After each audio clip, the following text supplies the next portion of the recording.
The Forgotten Promise. Part I the auction that changed everything. The creaking floorboards of the aging auction barn groaned beneath every step, echoing in the dusty afternoon silence. A few dozen chairs stood scattered across the room, many empty others occupied by tired ranchers who had already made their bids and were ready to leave. Shafts of golden light filtered through high windows, catching dust motes that danced in the stale air. At the front, under a single swaying bulb, stood a frail, neglected horse lot number 89. Franklin Reed, the 75-year-old auctioneer, adjusted his wire-rimmed glasses and tapped his gavel against the worn podium.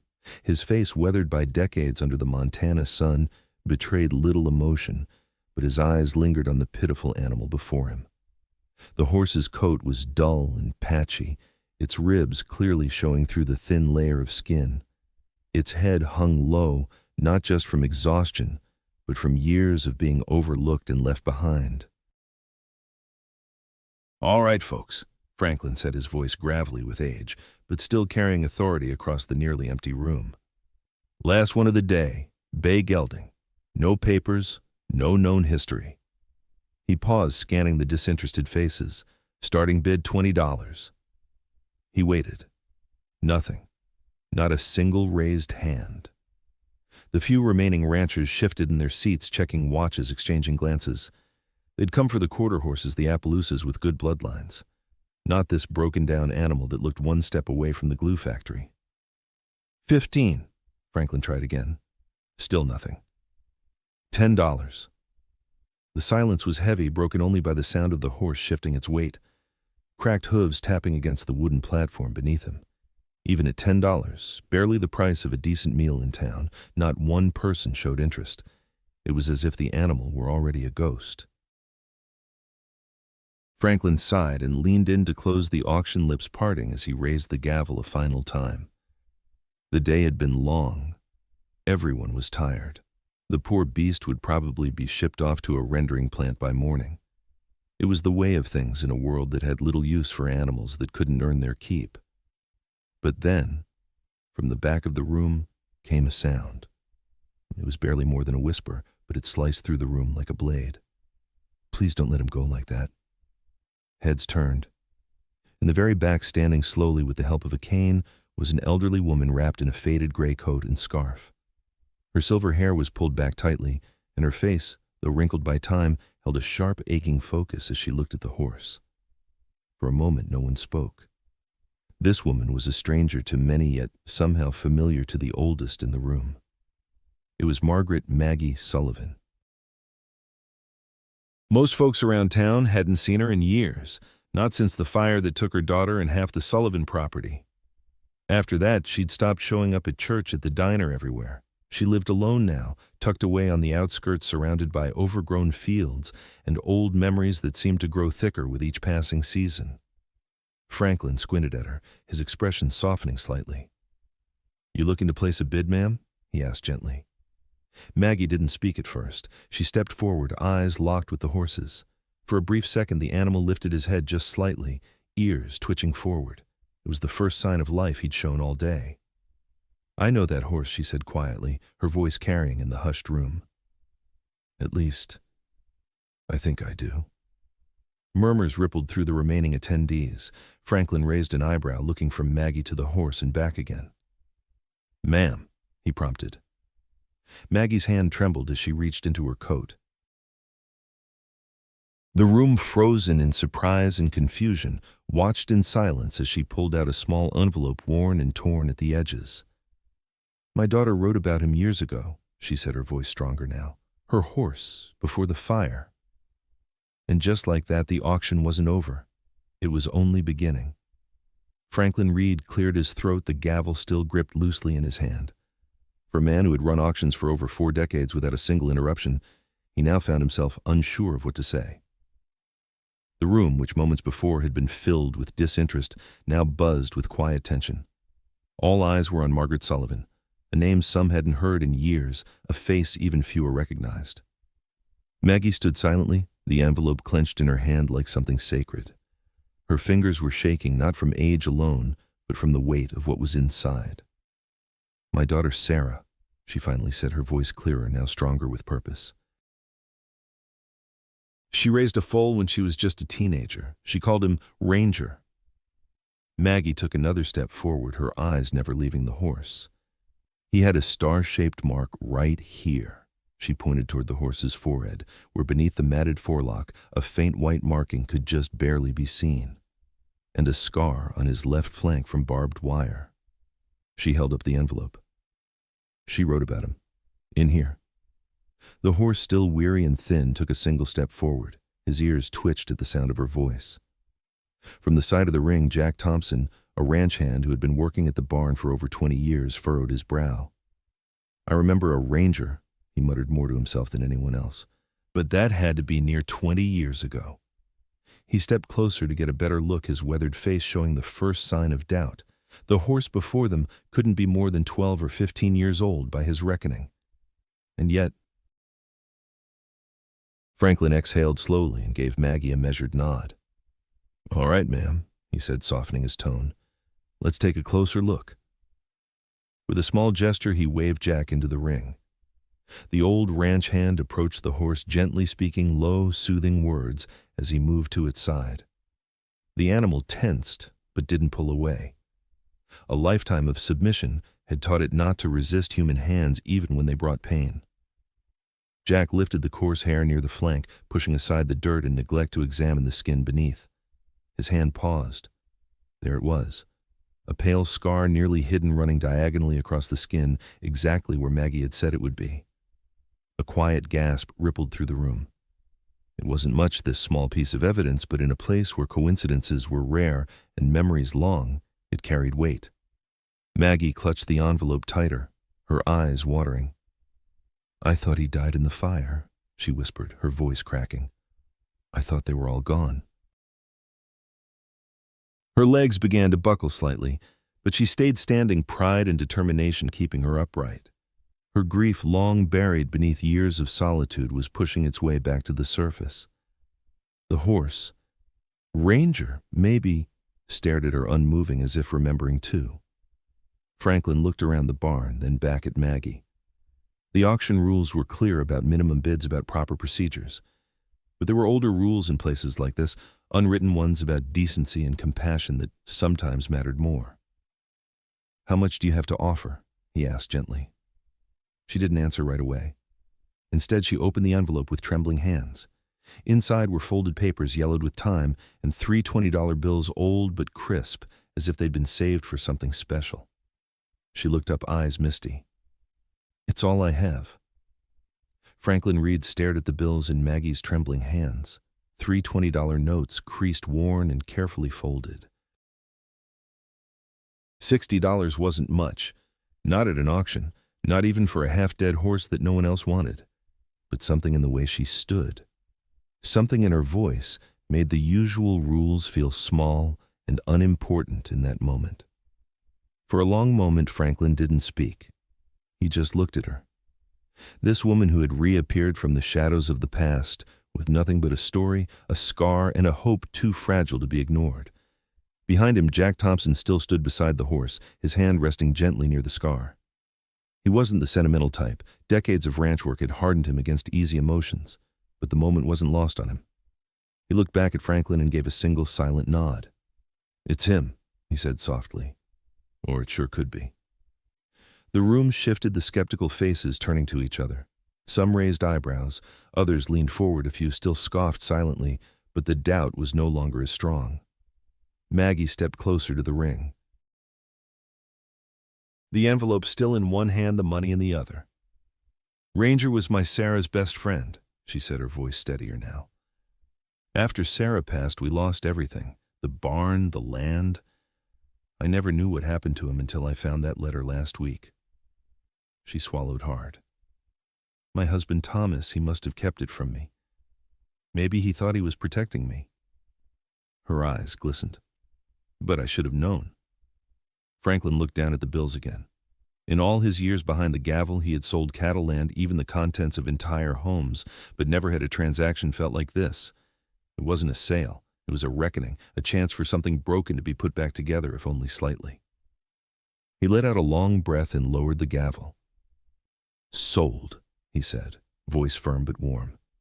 "To Mrs. Margaret Sullivan for $60. A quiet wave of whispers passed through the crowd. Some people smiled, others shook their heads, but no one spoke out against it. No one dared. As Maggie let out a shaky exhale, Jack opened the gate. The horse didn't move right away, but when she whispered, "Ranger, come home," his ears turned toward her voice, and after a few seconds he stepped forward. The sound of his hooves on the wood echoed louder than it should have. As Maggie gently stroked his face, the room seemed to dissolve around them. For a brief moment, time folded in on itself, an old woman, a dying horse, and the memory of a girl who never got to say goodbye. But as they began to walk out together, no one noticed the expression on Jack's face. He was still watching the scar, thinking hard. Something didn't quite add up. The barn was nearly empty now. Most of the crowd had drifted out into the late afternoon sun, murmuring among themselves about the strange turn the auction had taken. Some called it touching, others called it foolish, but no one could deny that the air in that room had shifted. As Maggie and the horse made their slow exit, heads held close together like old friends reunited, Jack Thompson stayed behind, standing near the ring where the horse had stood minutes ago. He rubbed the back of his neck and frowned. The scar was there, yes, just like she described, but something about it kept nagging at him. It looked newer than it should have been, fainter, less settled. Almost like it hadn't been there 20 years ago. He wasn't a vet, but he'd seen his fair share of old wounds in horses, and this one didn't seem to belong to a creature that had carried it for 2 decades. He knew better than to say something out loud. At least, not yet. The look on Maggie's face when she saw that horse, it was the first glimpse of life anyone had seen in her since the funeral. As he finished closing the gate, Franklin Reed approached, slowly, gavel finally tucked away in his jacket pocket. "You all right, Jack?" he asked, noticing the uneasy look on the ranch hand's face. Jack shrugged. "I don't know, Franklin. It just doesn't feel right." He paused, glancing out toward the road where Maggie's figure was getting smaller, the horse following dutifully behind her like a shadow. "I'm not saying she's wrong. I mean, the timing, the name, even the way that horse looked at her, it fits. But that scar, it's off. Either it's newer than she thinks or that ain't Ranger." Franklin crossed his arms and looked down at the dirt floor scuffed by hundreds of hooves over the years. He knew Jack well enough to take him seriously. The man didn't speak much, but when he did, it was worth listening to. "You think someone's trying to fool her?" "Or maybe she's fooling herself," Jack said carefully. "Grief makes people see what they need to. And maybe the truth got lost somewhere in all that pain." They stood there in silence for a moment before Franklin nodded. "Keep it to yourself for now," he said. "If there's more to this, it'll come out soon enough." Meanwhile, Maggie was leading the horse, still slow, still weak, down the narrow dirt road that led toward her old property on the outskirts of town. The sun was setting behind them, casting long shadows across the hills. For the first time in years, her steps felt lighter.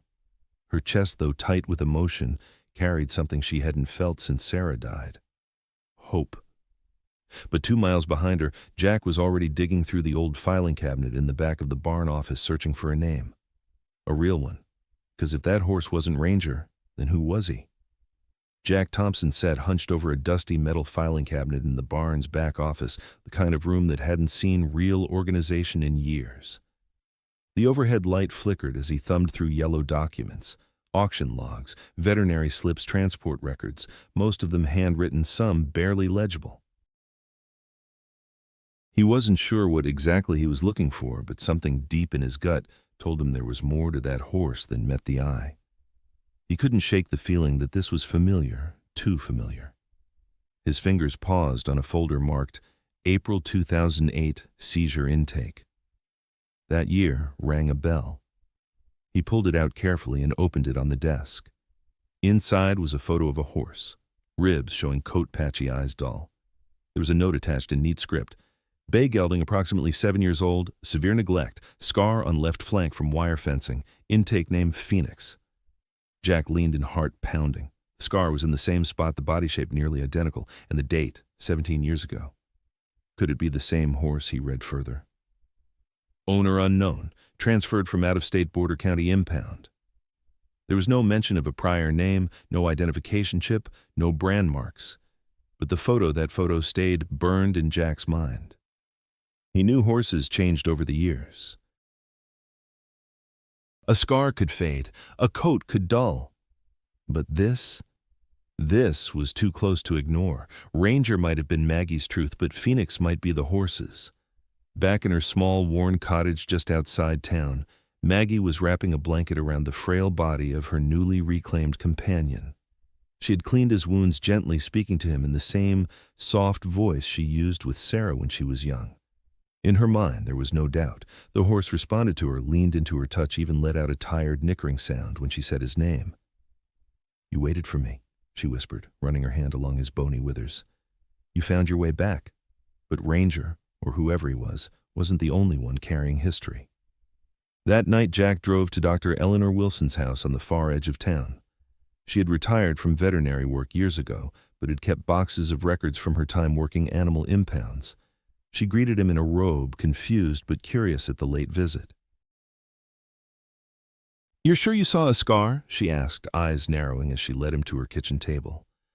Jack nodded and handed her the folder. "Right where she said it would be, but it doesn't look old enough." She flipped through it, then stopped cold.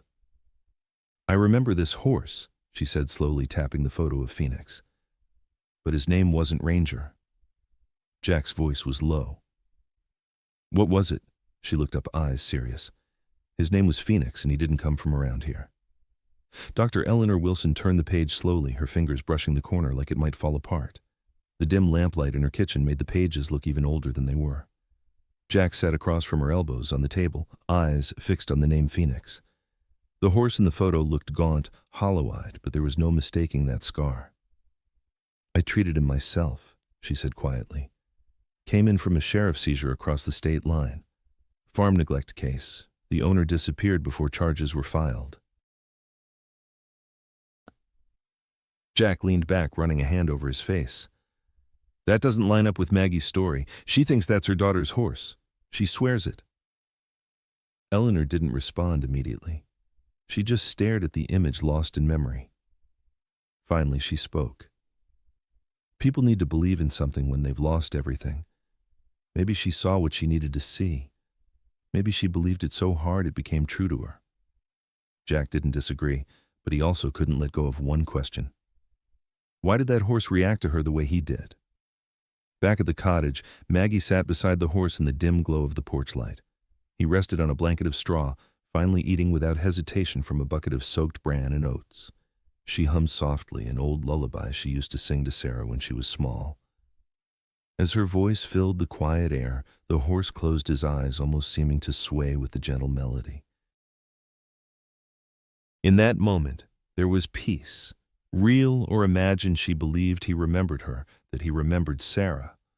But inside her home, on the dining table beneath an old photo frame, the letter she had found remained unfolded.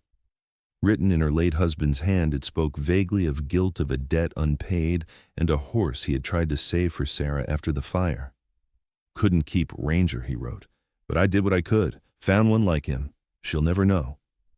Maggie had skimmed it, heartbreaking open just at the mention of Ranger, but she had never read it fully.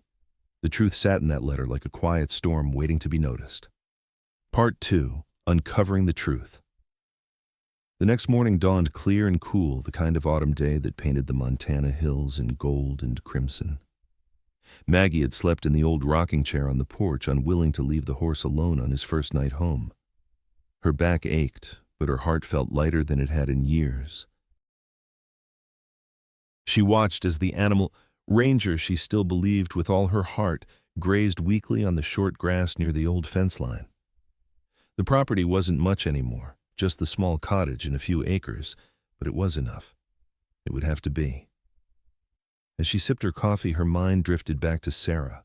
Sweet, stubborn Sarah who'd begged for a horse from the time she could talk, who'd saved every penny from her summer jobs to buy Ranger when he was just a wobbly-legged colt, who'd trained him herself, spending every spare minute in the barn. The memories came easier now, less painful, like photographs found in an old drawer, edges softened by time. But as she watched the horse, a small doubt began to creep in. His movements weren't quite the same as she remembered. The way he held his head, the rhythm of his gait, something was different. Of course, she told herself he'd be different after 20 years. They all were. And yet, she pulled out her husband's letter again, forcing herself to read past the first few lines this time. Found one like him, Thomas had written. Got him from a rescue down in Wyoming. Looks enough like Ranger to give you some peace. Know you'll be mad when you figure it out, but I couldn't bear to see you hurting anymore. The words blurred as tears filled her eyes. It wasn't Ranger, not really. Her husband had found a replacement, a horse with similar eyes, a similar coat, maybe even the same calm nature, but not Sarah's Ranger. That horse had likely perished in the barn fire all those years ago, along with everything else they had tried to forget. She closed her eyes as the grief returned, old and raw. But oddly, it was softer this time. Not because the pain had lessened, but because something else had taken its place. Footsteps approached from the driveway. Maggie turned and saw Jack Thompson holding a manila folder under one arm and his hat in the other. His posture was stiff, unsure. "Morning, ma'am," he said softly. "I didn't mean to intrude.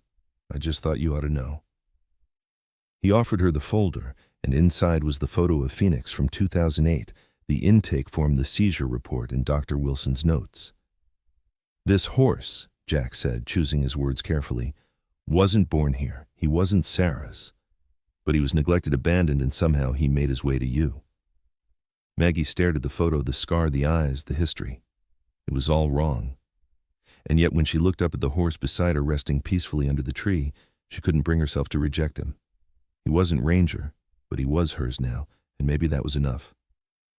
"Did Thomas know?" she asked, her voice barely audible. Jack shifted his weight from one foot to the other. "I'm not sure, ma'am, but there's this." He pointed to a note in the margin of the intake form. Previous owner suspected of running an unregistered horse trading operation.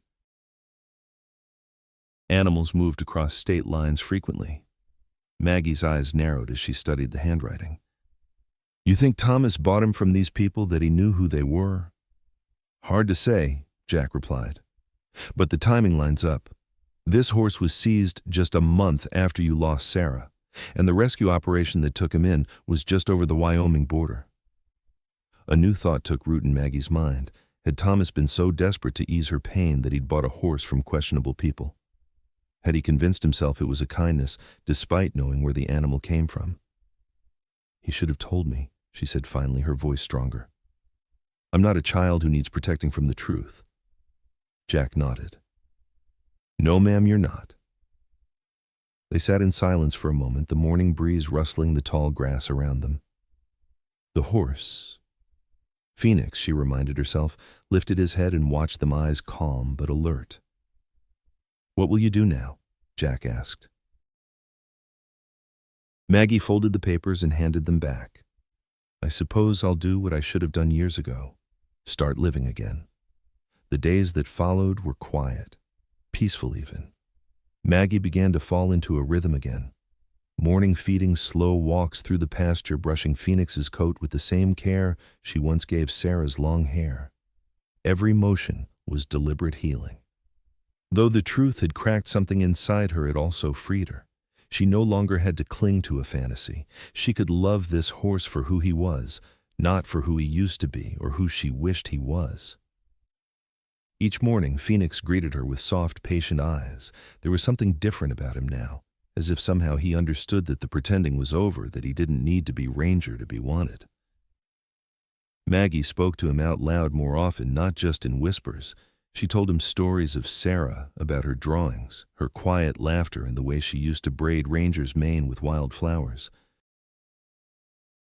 The horse would listen, still and calm, as if offering her the space to say all the things she never had the chance to. One afternoon, while cleaning out the shed behind the house, Maggie found a dusty wooden box labeled "Sarah Keeps Safe." Inside were faded Polaroids, a few ribbons from local horse shows, and one small leather halter with a rusted nameplate Ranger. She held it in her hands for a long time, her thumb brushing the engraved letters. There was a weight in the object, but it didn't bring her to tears. It brought her something softer, a quiet acceptance.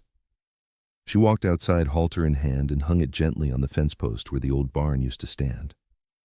That evening, Jack Thompson returned, not with papers, but with lumber.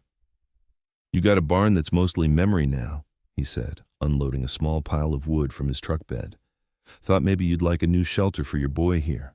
Nothing fancy, just something solid." Maggie watched him, touched by the gesture. She nodded slowly, unable to speak at first. "He deserves that," she finally said. "And thank you, Jack, for telling me the truth, even when it hurt." The two of them spent the evening sketching plans on old feed sacks. Phoenix stood nearby, tail swishing, grazing in the golden light of sunset. For the first time in a long while, Maggie didn't feel like a woman living in the past. She felt present, not because everything had been restored, but because she had learned to carry the pieces differently. Phoenix wasn't her daughter's horse, but somehow he was the one she was meant to find. Word about Maggie Sullivan and the old auction horse had spread through town. Not in the way gossip usually spread, laced with judgment or curiosity, but with a kind of quiet reverence. People spoke about the woman who thought she'd found her daughter's lost horse and how she chose to love him anyway, even after learning he wasn't. Some said it was foolish. Most called it beautiful. For the first time in years, folks who hadn't seen Maggie since Sarah's funeral were stopping by with hay bales, grain, even fence posts. Maggie didn't ask for help, but she didn't turn it away either. Something inside her had shifted. The pain of Sarah's death still lived in her bones, but it no longer paralyzed her. Instead, she let it move through her like a slow, steady current, always present but no longer drowning. She found purpose in the small things, cleaning Phoenix's hooves, planting flowers where the old barn had stood, baking bread for the neighbors who dropped off supplies. She even reopened a corner of her home where Sarah's artwork still hung, letting others see the girl they'd nearly forgotten. Jack came by every few days to help with the new shelter. It wasn't much, just 4 sturdy posts, a metal roof, and a clean space for Phoenix to rest. But it meant something more than a building. It was a symbol of rebuilding. Each nail hammered into place felt like a quiet vow. The past may never come back, but love can still be built again. Jack didn't talk much about his own life, but Maggie could see he carried things too. Regrets, maybe losses. They didn't need to say it out loud. In this part of the world, people understood that some pains were meant to be carried in silence, shoulder to shoulder with those who understood. One morning, while organizing the keepsake box, Maggie found something she hadn't seen in decades, a sealed envelope with Sarah's handwriting. It was addressed simply, "To Mom, in case I don't come back." Her hands trembled as she opened it. The letter inside was short, written in pencil. Sarah had tucked it into her writing journal when she was just 16.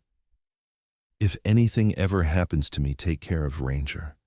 And if you can't take care of someone like him, he'll know you because you're the softest part of the world." Maggie folded the letter against her chest and closed her eyes. Maybe life had its way of listening. Maybe it had sent her someone like him after all. That afternoon, as the wind rustled the trees and Phoenix grazed near the fence line, Maggie took a blank wooden board and painted a name across it in blue. It didn't say Ranger. It said Sanctuary. The new shelter stood strong against the autumn wind, simple but sturdy, just enough to keep Phoenix safe through the changing seasons.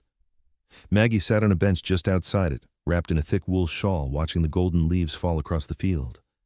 Time had slowed in the best possible way. Her days were no longer filled with grief, but with rhythm, with care, with quiet purpose. It wasn't the life she had once imagined, but it was hers now, and she had come to love it. Phoenix had gained weight, and his coat had regained some of its sheen. His movements were steadier, his eyes brighter. He followed Maggie like a shadow, now resting beside her when she read on the porch, waiting patiently at the gate when she stepped into town. He wasn't the ghost of Sarah's past. He wasn't the horse from old photographs or faded memories, but he was present, and that had become enough. One afternoon, as Maggie tended to the flowers near the fence line, Dr. Eleanor Wilson stopped by. She hadn't visited since helping confirm Phoenix's identity, but something about the painted sanctuary sign had drawn her in. "It's peaceful here," she said, taking in the crisp air. "You've built something good." Maggie nodded. "I didn't plan to. I just listened." Eleanor smiled. "That's more than most of us do." She hesitated a moment before continuing. "I've been thinking about Phoenix's file. There were some inconsistencies I never followed up on at the time. The previous owner, the one suspected of running that horse trading operation, there was something odd about the paperwork." Maggie looked up, suddenly alert. "Odd how?" "Some of the dates didn't match, and there was a note about a distinctive birthmark that wasn't in the original intake form." Eleanor pulled out a small notebook from her pocket. "I dug through my old records. The man who owned Phoenix before he was seized, he had connections to several ranches in this county." "Including ours?" Maggie asked, her heart beating faster. "I don't know, but I found this." She handed Maggie a faded photograph. "It was taken at the county fair about 21 years ago. Look in the background." Maggie squinted at the photo. It showed a line of horses waiting to enter the show ring, and there, barely visible at the edge of the frame, was a young girl with a bay colt. "That's Sarah," Maggie whispered, her fingers tracing the outline of her daughter's face. "And that's Ranger. This was his first show." Eleanor nodded. "And see the man standing behind them? The one in the cowboy hat." Maggie peered closer. The man's face was partially obscured, but there was something vaguely familiar about him. "That's Ben Hollister. He owned the trading operation where Phoenix was found." Maggie sat down hard on the bench, her mind racing. "Are you saying—" "I don't know what I'm saying," Eleanor admitted. "But it's possible that Phoenix and Ranger have more of a connection than we thought. These trading operations, they buy and sell horses constantly. Sometimes they keep them for years, especially if they're good breeding stock." "You think Phoenix could be related to Ranger, maybe even his offspring?" Eleanor shrugged. "It's just a theory. Without DNA testing, we'll never know for sure, but it would explain the similarities the way he responded to you. Horses can carry ancestral memories, some people believe." Maggie looked over at Phoenix, who was watching them intently from a few yards away. Perhaps it didn't matter if he was Ranger's son or just another horse who needed her. Perhaps what mattered was that he had found his way to her against all odds. "Thank you for telling me," she said finally. "It's a comfort to think there might be a piece of Ranger still in this world." Eleanor nodded. "The truth is complicated sometimes, but it's usually worth knowing." Later that week, the town held its annual fall festival. Maggie hadn't been in years, but this time she came. She wore Sarah's old scarf, brought a small table of baked goods, and most surprising of all, brought Phoenix standing quietly under the shade of a large oak. Children approached him with wide eyes, and he let them pet his neck as calm as if he'd done it 100 times before. When people asked, "What's his name?" Maggie smiled gently and said, "His name's Phoenix, and he came a long way to get here." Franklin Reed stopped by her table, his old auctioneer's eyes appraising the horse with newfound respect. "He's looking better," he said. "Got some life back in him." We both do," Maggie replied. Franklin nodded thoughtfully. "Jack told me about who he really is. Must have been hard to hear. The truth often is, but I'd rather have it than a comforting lie." Even when the lie feels better, Maggie watched as a young girl tentatively offered Phoenix an apple slice. The horse took it gently from her palm, his movements careful and deliberate. "The lie might feel better for a moment," she said, "but it keeps you trapped. I spent 20 years waiting for my daughter to come back, for the horses to come back, for everything we lost to somehow find its way home." She turned to Franklin, her eyes clear and steady. "But some things don't come back, and until you accept that you can't make room for what might come instead." Franklin regarded her with newfound respect. "You've got wisdom, Margaret Sullivan." "Just experience," she corrected him. "Hard-earned." As the festival wound down and the sun began to set, Jack Thompson approached with an older man Maggie didn't recognize. The stranger had a weathered face and walked with a slight limp. "Mrs. Sullivan," Jack said. "This is Bill Mercer. He was the sheriff's deputy who handled the seizure case where Phoenix was found." Bill tipped his hat. "Ma'am, Jack here's been telling me about your situation. Thought I might be able to shed some light." They walked a little way from the crowd, Phoenix following behind like a faithful shadow. "That operation we broke up," Bill began. "It was bigger than we first thought. Hollister was moving horses across state lines, falsifying papers, the whole 9 yards. But here's the thing. He wasn't just dealing in neglect cases. He had some prime stock, too." "I'm not sure I understand," Maggie said. "Hollister didn't just sell horses, ma'am. He stole them, too. And not just any horses, ones with potential. Show horses breeding stock." Maggie's breath caught in her throat. "Are you saying—" Bill shook his head. "I can't say for certain, but I do remember something odd about Phoenix when we found him. He was in bad shape, no doubt about that, but he wasn't afraid of people like most of the other horses. It was like he remembered being treated well once." "Could he have been stolen?" Jack asked. "It's possible. A lot of those horses had their identifying marks altered or removed. Brands covered up, papers destroyed. Makes them harder to trace." Maggie looked at Phoenix, who had moved closer to her as if sensing her distress. "So he could have been anyone's horse before Hollister got him." "That's right, ma'am. And given what Dr. Wilson found about Hollister being at that county fair where your daughter showed Ranger, well, I'd say it's not outside the realm of possibility that there's more to this story than we know." Later that night, after everyone had gone home and the streets were empty again, Maggie stood at the gate of her small pasture. Phoenix walked up behind her, his breath warm against her arm. She looked up at the stars. "You did good," she whispered. She wasn't sure if she was speaking to the horse, to Sarah, or to herself, maybe all three. In the end, it didn't matter if the horse had been Ranger or Ranger's offspring or just another soul who needed saving. What mattered was that she had opened her heart again, that she had loved again. And in that quiet corner of the world, surrounded by trees, wind, and one faithful animal, Margaret Sullivan had found a way forward. The next morning, Maggie woke to the sound of a truck pulling into her driveway. It was Jack, and he had brought more lumber this time, accompanied by 3 other men from town, faces she recognized but hadn't spoken to in years. "Hope you don't mind the company," Jack said. "Word got around about what you're doing here. Folks wanted to help." By noon, the shelter had doubled in size. By evening, it had a proper stall, a feed room, and plans for 2 more spaces. "What's all this for?" Maggie asked, gesturing to the expanding structure. Jack smiled. "Bill Mercer called this morning. They're closing down a holding facility over in the next county. Got 3 horses nobody wants.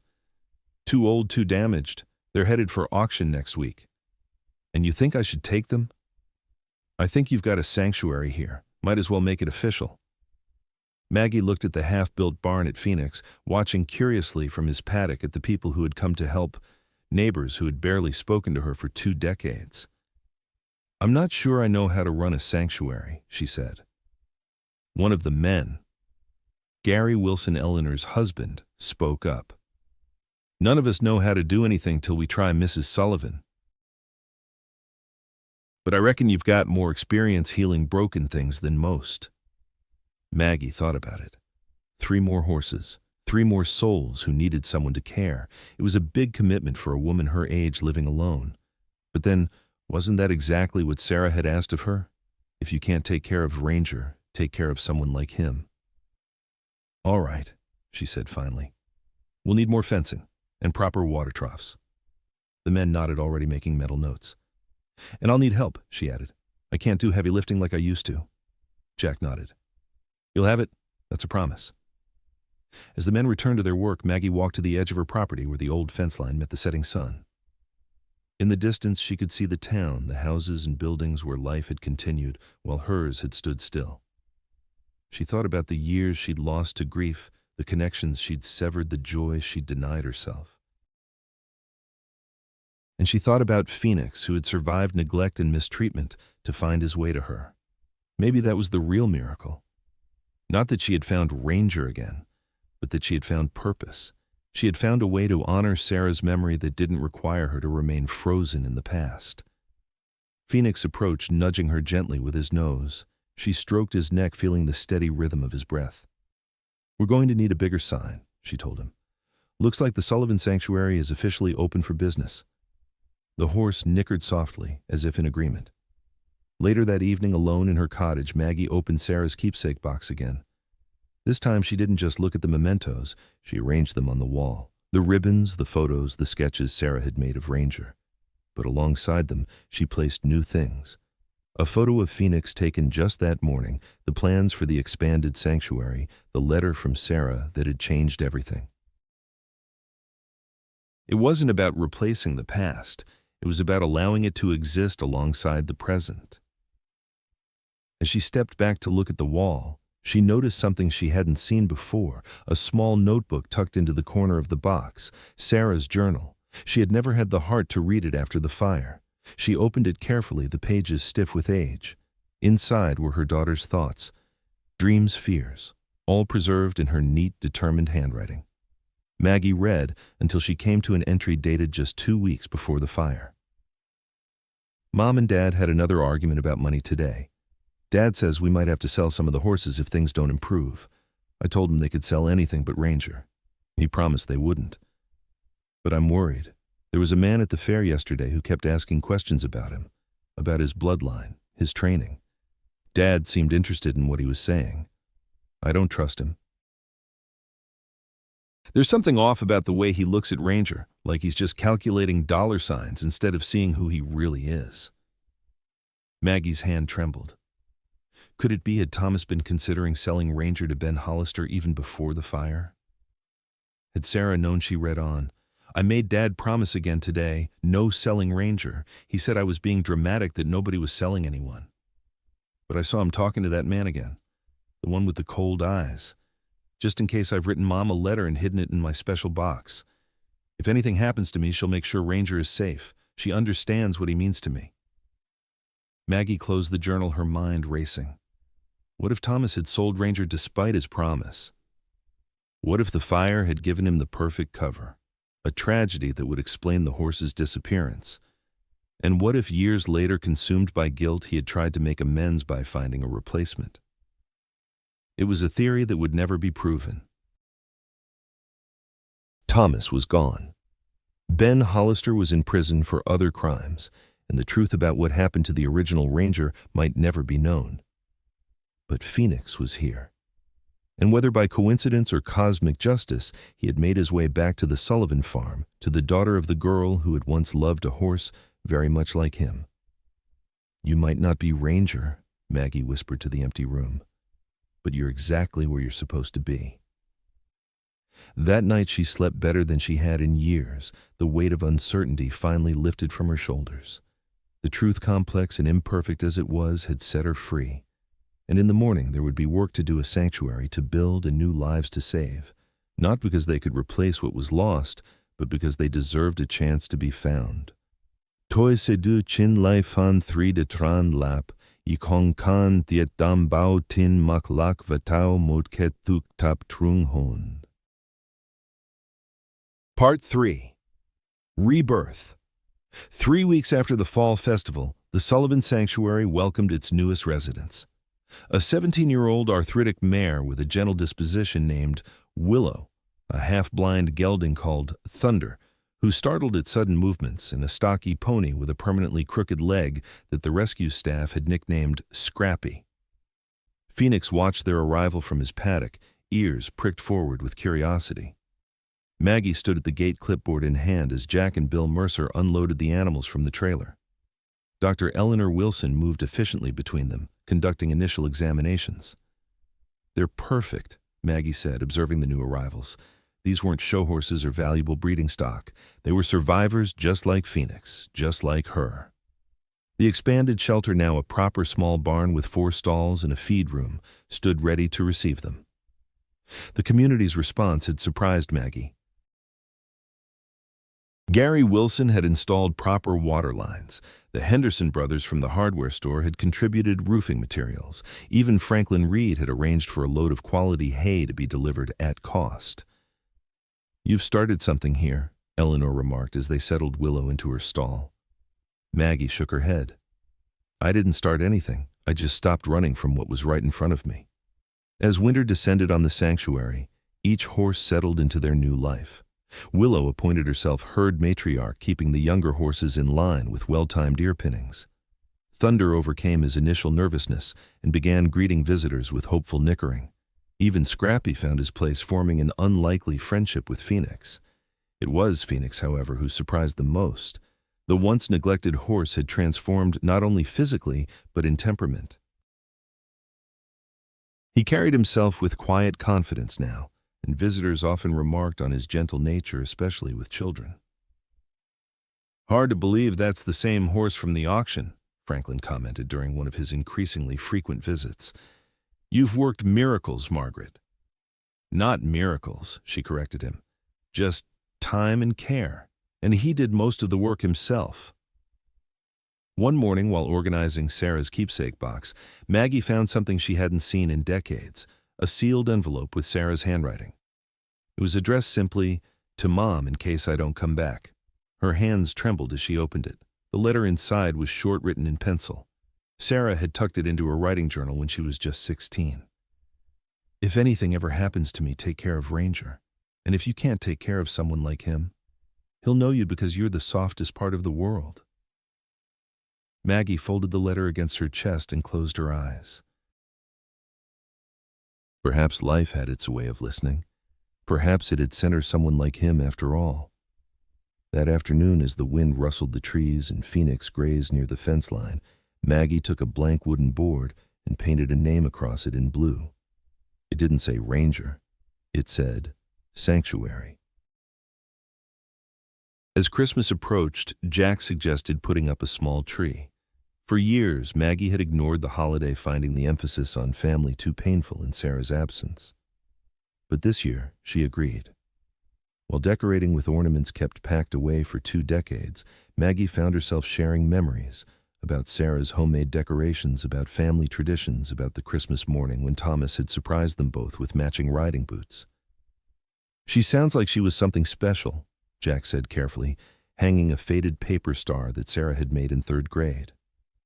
"She was," Maggie agreed, "but I think she would approve of how we're spending this Christmas." On Christmas morning, Jack surprised Maggie with a special gift for Phoenix, a rich brown leather halter with a brass nameplate that read, "Phoenix." "Thought he deserved something with his real name on it," Jack explained.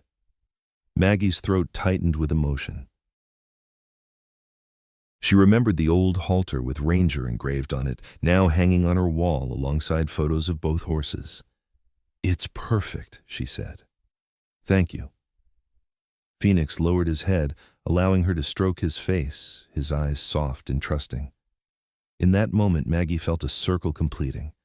Not a return to the past, but a recognition of how far they had all come. Later that day, Eleanor arrived with her granddaughter Lily, who presented Phoenix with a handmade decoration for his stall, a braided cord with small silver bells.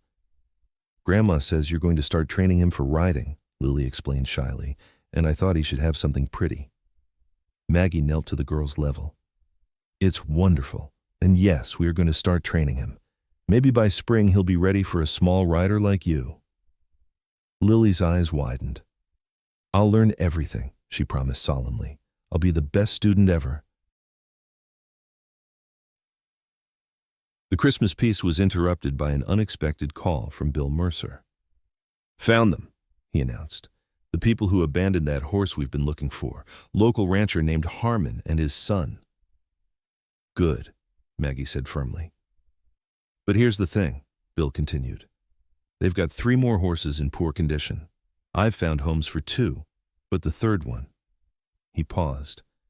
"She's special. She's that horse's mother." Maggie sat down heavily. "His mother. 14-year-old mare. Still has some good years left, but they were going to put her down after her last foal didn't sell well." After consulting with Jack, Maggie made her decision. "Bring her here tomorrow. We'll make room."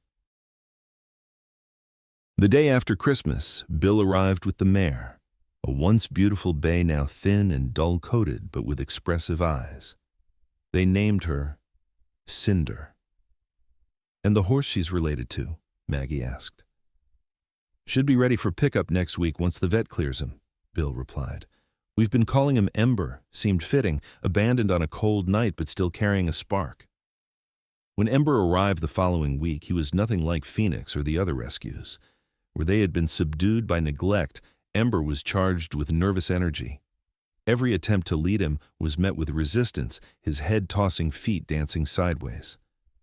"Someone's ruined this horse's trust," Jack muttered as he tried again to guide the gelding toward the separate paddock. "No," Maggie corrected him. "Someone damaged it. It can be rebuilt." The reunion between mother and son was understated but profound. When finally introduced in adjoining paddocks, Cinder walked slowly toward Ember, her movements careful. Ember stood his ground, tense but not fearful. When they reached each other, the horses touched noses, then stood side by side, sharing breath and warmth. "It's like they're picking up exactly where they left off," Jack observed. "Horses live in the present," Maggie replied. "They don't hold grudges or dwell on the past the way people do." As winter deepened, Maggie began training Phoenix for light riding while Jack worked patiently with Ember. Lily came twice weekly for lessons learning horsemanship under Maggie's guidance. By Valentine's Day, Phoenix was accepting brief mounted sessions in their small indoor arena. One bright March morning, a truck pulled into the driveway. Bill Mercer stepped out accompanied by a young woman. "This is Amy Harmon," he introduced, "Jim Harmon's daughter, Ember and Cinder's former owner." The young woman twisted her hands anxiously. "I didn't know what they were doing," she said quickly. "I've been away at college. When I came home and saw the condition of the horses, I was the one who called Sheriff Mercer." "You turned in your own father?" Maggie asked, neither condemning nor approving. Amy nodded. "They changed after Mom died, started cutting corners, stopped caring properly for the animals." "What do you want from me?" Maggie asked directly. I wanted to see them, to know they're okay."